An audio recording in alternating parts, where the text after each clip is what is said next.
do Moorhouse Almu a kričím, pretože ten kopec je hrozne hlučný a pravdepodobne ma aj tak nebude počuť. Ale snáď aspoň niečo zachytím. No. Som na tej ceste do Moorhouse Almu, raz sa mi podarilo už zachytiť.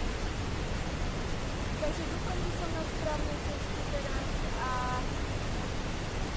keďže išiel autobus, snažila som sa mu vyhnúť, trošku som vyšla z cesty a pozerám sa na tento krásny potom a užívam si deň a asi sa znova dostanem na cestu.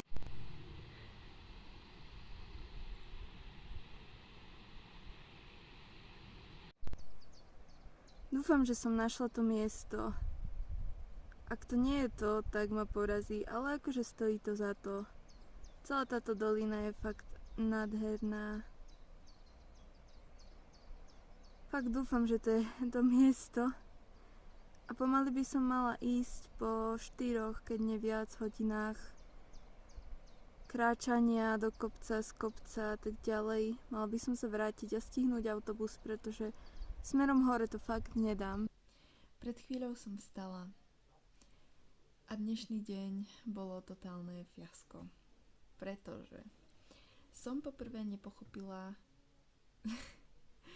cestu, ktorá mi bola odporúčaná, aby som ju prešla, aby som si tam sadla a čítala, lebo vraj to je pekné miesto a je takú hodinku odtiaľto. No, lenže keďže mi to bolo vysvetľované v nemčine a celé ma to úplne zmiatlo, tak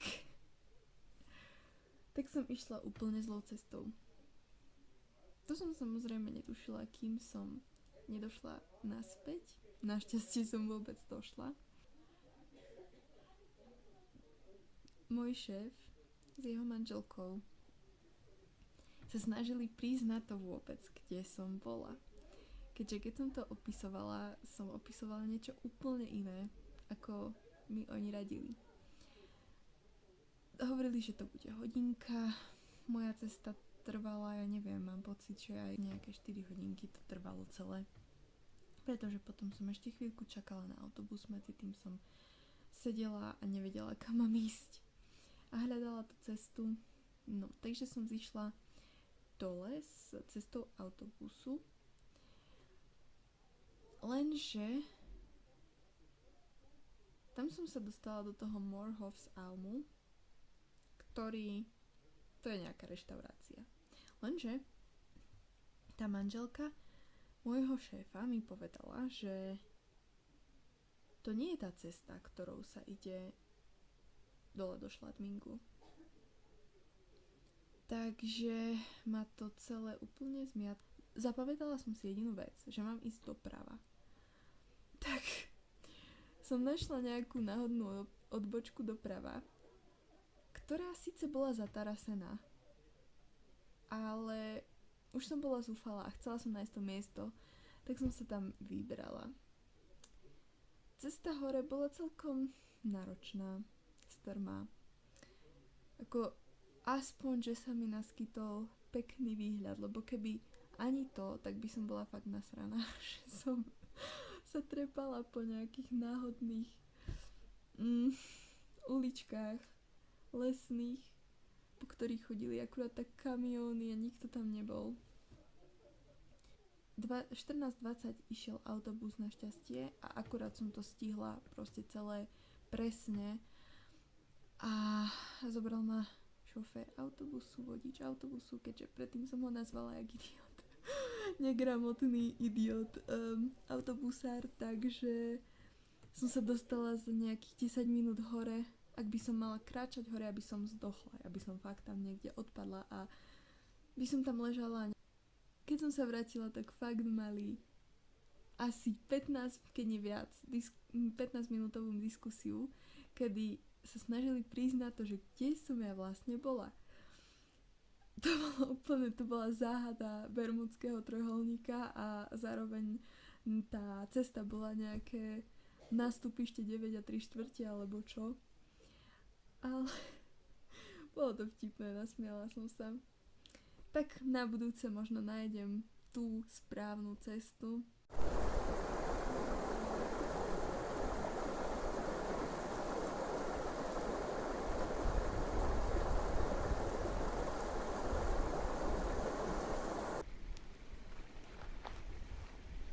Sedím pri takom malom rybníčku. Je v ňom priezračne čistá voda. A rozmýšľam, začínam byť trošku mierne traumatizovaná, pretože pred chvíľou som bola svedkom niečoho, čo ma trošku zdesilo. A bola to scéna, kedy môj šéf prichádzal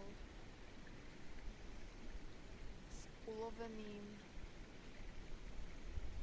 alebo s ulovenou zabitou srnkou, držal ju za nohy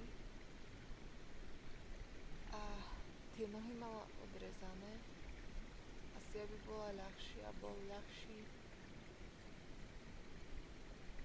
a bolo to nechutné. Ja som na to zdesene pozerala a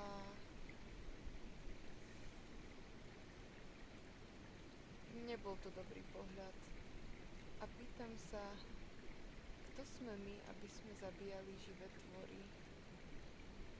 Neviem, možno už bola nejak poranená, ale uvedomujem si, sú to poľovníci. Ale bol to hrozný pohľad.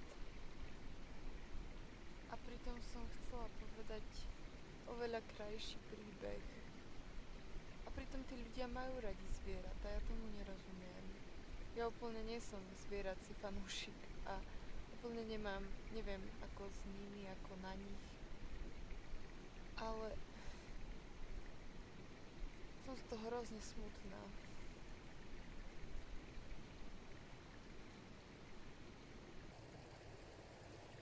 Sedím na moste a asi prejdem na trošku krajší príbeh, pretože nechcem zakončiť toto video a celkovo tento deň pomyslením na to.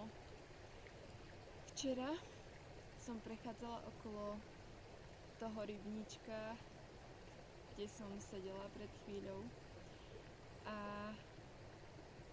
okolo bolo stádo kráv, ktorých som sa trošku bála, pretože väčšinou si nie som úplne istá prítomnosťou zvierat a kravy sú celkom veľké zvieratá, takže ma to trošku znepokojilo.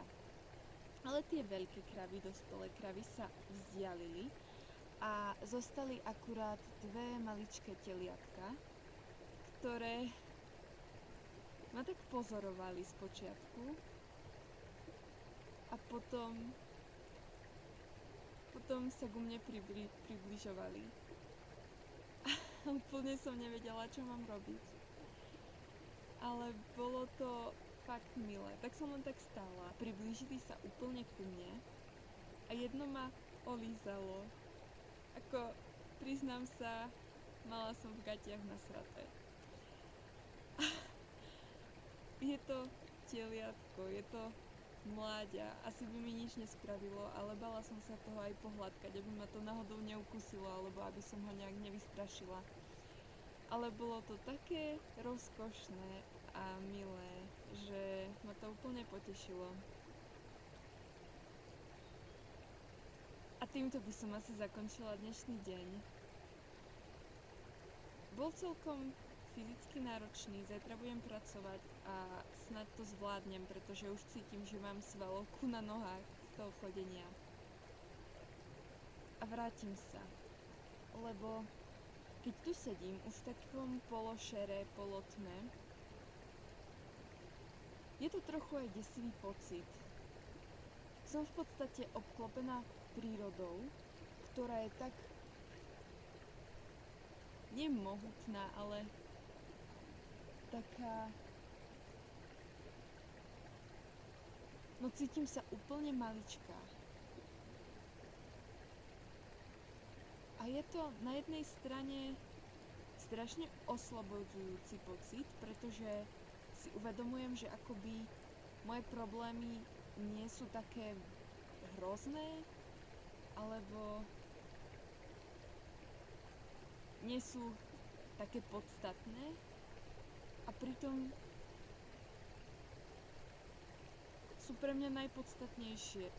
Život je v podstate len a len o nás a pritom vôbec nie je o nás.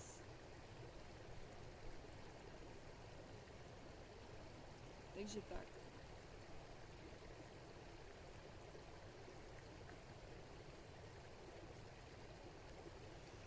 A je to hrozno zvláštny pocit. Cítiť sa tak malý a zároveň veľký a zároveň malý. Úplne ako nejaké smietko.